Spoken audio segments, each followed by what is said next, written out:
Anda kembali di Berita Utama bersama saya Asri Gunawan. Siapa sangka sosok Dadan Hindayana yang saat itu menjabat Kepala Badan Gizi Nasional harus berurusan dengan hukum. Dadan beserta dua wakilnya, Sony Sonjaya dan Ludwig Busung, ditangkap Kejaksaan Agung terkait penyimpangan tata kelola program makan bergizi gratis di tubuh BGN. Padahal Dadan menjadi salah satu orang kepercayaan Presiden Prabowo yang bertanggung jawab memegang program prioritas. Program yang seharusnya menjadi harapan bagi siswa sekolah kehilangan makna karena dugaan permainan kepentingan. Lalu apa saja yang digerogoti Dadan CS dalam program yang memiliki anggaran fantastis itu? Dalam rapat-rapat yang digelar di Istana Kepresidenan, Dadan seolah menguasai materi terhadap tugas yang diembannya. Bahkan Presiden Prabowo memberi penghargaan tanda bintang jasa utama kepada Dadan atas kepemimpinannya dalam mengakselerasi program prioritas nasional, khususnya makan bergizi gratis. Namun kepercayaan itu kini dibayar dengan kekecewaan, yaitu Dadan dan dua wakilnya terseret kasus korupsi.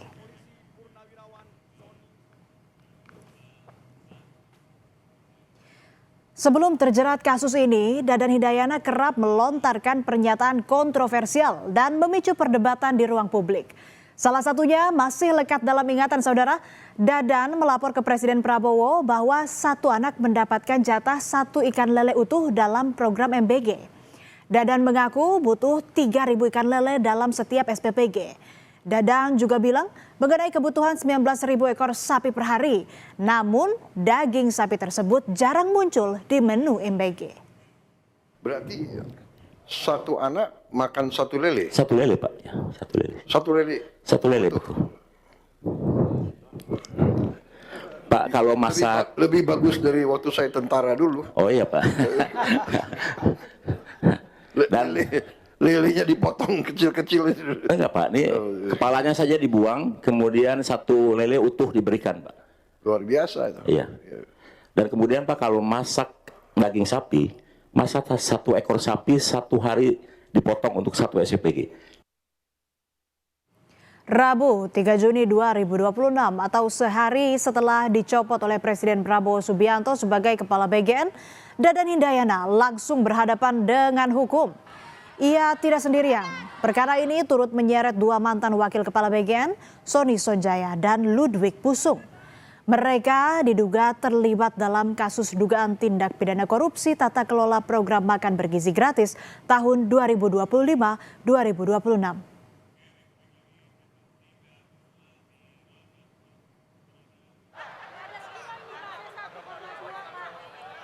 Presiden Prabowo Subianto mengaku sedih dengan dugaan kasus korupsi yang menimpa ex-kepala BGN Dadan Hindayana. Prabowo mengaku terpaksa mengganti orang yang ia sayang dan percaya yang diberikan tugas penting untuk negara. Prabowo tidak akan berkomentar karena tidak mau memengaruhi proses hukum yang sedang berjalan. Saat ini sebetulnya saya sedih.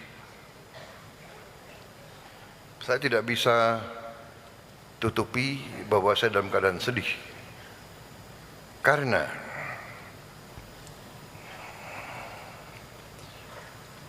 saya terpaksa mengganti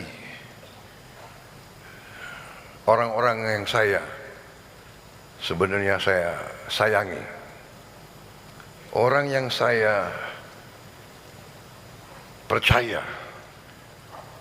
Orang yang saya berikan tugas untuk negara yang sangat berat. Saya tidak mau banyak komentar karena mereka-mereka ini menghadapi masalah penyelidikan hukum. Salah satu temuan Kejaksaan Agung, para tersangka diduga akal-akalan dalam proses penunjukan Yayasan Mitra SPPG. Sejumlah yayasan yang seharusnya tidak memenuhi syarat diloloskan demi memuluskan praktik korupsi. Bahkan ada dugaan aliran dana miliaran rupiah per hari kepada yayasan-yayasan mitra program MBG yang terafiliasi dengan Dadan Hindayana CS. Selain dugaan pengaturan mitra BGN, Kejagung juga menemukan dugaan penyimpangan dalam pengadaan barang dan jasa di lingkungan BGN. Salah satunya markup atau penggelembungan anggaran pengadaan 21.801 unit motor listrik, saudara. Nilainya pun tidak bisa dianggap murah, sebesar 1 triliun rupiah. Untuk dengan cara dilakukan pengaturan verifikasi pada portal mitra BGN dengan adanya atensi dari tersangka dan adanya markup harga pengadaan, di antaranya 1. Pengadaan motor listrik sebanyak 21.801 unit dengan total pengadaan sebesar sekitar 1 triliun rupiah. Sementara itu, pasca ex-kepala BGN ditahan kasus korupsi MBG, ribuan motor listrik BGN terlihat menumpuk dan terbengkalai di halaman parkir di kawasan Sentul, Kabupaten Bogor, Jawa Barat. Motor listrik yang jadi bagian dari program Dadan ini rencananya akan didistribusikan untuk setiap SPPG di seluruh Indonesia. Pengadaannya sudah dilakukan sejak 2025 lalu.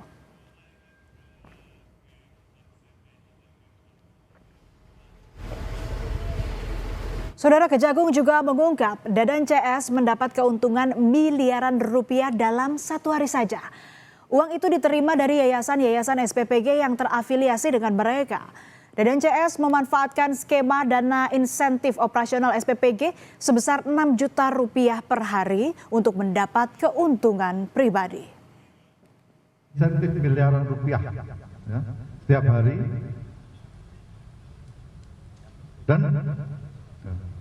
dan yayasan-yayasan tersebut terafiliasi diantara dimiliki oleh saudara DH, saudara SS, dan saudara LP. Salah satu tersangka dugaan korupsi tata kelola MBG, Sony Sonjaya, mulai bernyanyi soal keterlibatan pejabat lain yang terlibat. Sony mencatat ada lebih dari 26 nama yang diduga terlibat korupsi di tubuh BGN. Nama-nama itu belum seluruhnya tertuang dalam berita acara pemeriksaan dan akan dibuka pada pemeriksaan berikutnya.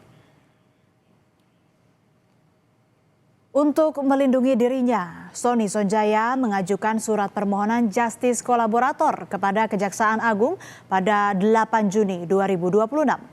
Pengajuan ini untuk mempermudah penyidik dalam menyisir 26 nama yang terafiliasi dengan sejumlah yayasan yang terlibat. Sony enggan dikorbankan sendirian dalam perkara ini. 26 dan lain-lainnya lebih banyak ya. Jadi saya bilang sistem untuk digital terhadap titik-titik MBG ini, dapur ini ada di tangannya Pak Sony. Sehingga Pak Sony akan menjelaskan ini diambil oleh siapa, ini diambil oleh. Jadi nama-nama itu diperiksa. Kepala Badan Komunikasi M. Kodari angkat bicara soal ex-wakil Kepala BGN Sony Sonjaya yang menuding ada 26 nama diduga terlibat korupsi tata kelola MBG ke Kejagung. Kodari bilang penegakan hukum di Indonesia berjalan tanpa pandang bulu terhadap lini eksekutif, legislatif maupun yudikatif. Kodari menambahkan Kejaksaan Agung mengelompokkan temuan ke dalam 2 klaster besar. Kemudian apakah nama-nama yang diajukan itu masuk kelompok pertama atau kelompok 2 kan tentu harus diklasifikasi dan semuanya kan adanya di Kejaksaan Agung. Ya diproses saja secara hukum, tidak peduli dari eksekutif atau dari legislatif atau dari yudikatif. Kalau memang ada pelanggaran hukum ya tentunya harus diproses.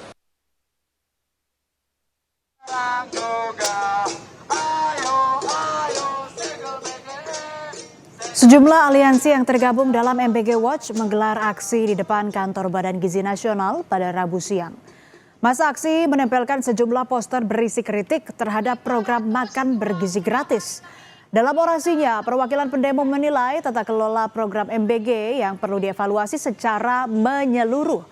Mereka pun memasang garis kuning di depan kantor BGN sebagai simbol tuntutan agar pemerintah melakukan pembenahan MBG.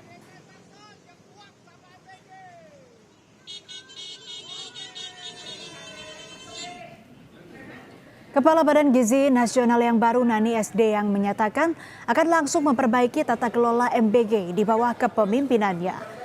Langkah pertama yaitu dengan melakukan efisiensi anggaran tanpa mengurangi kualitas dari MBG. Efisiensi dilakukan dengan cara moratorium SPPG baru, membenahi SPPG yang telah beroperasi, serta memastikan penerima manfaat tepat sasaran. Kami concern.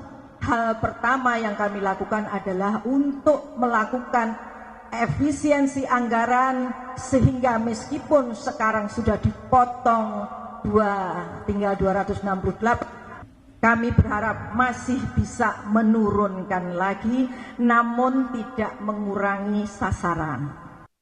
Pada akhirnya waktu akan membuka setiap cerita yang tersembunyi. Semoga pengungkapan skandal korupsi tidak berhenti di pucuk pimpinan BGN, tetapi pihak luar yang diduga juga terlibat. Mereka yang diberi kepercayaan akan selalu diuji oleh satu hal yang paling penting, yaitu kejujuran dalam menjalankan amanah.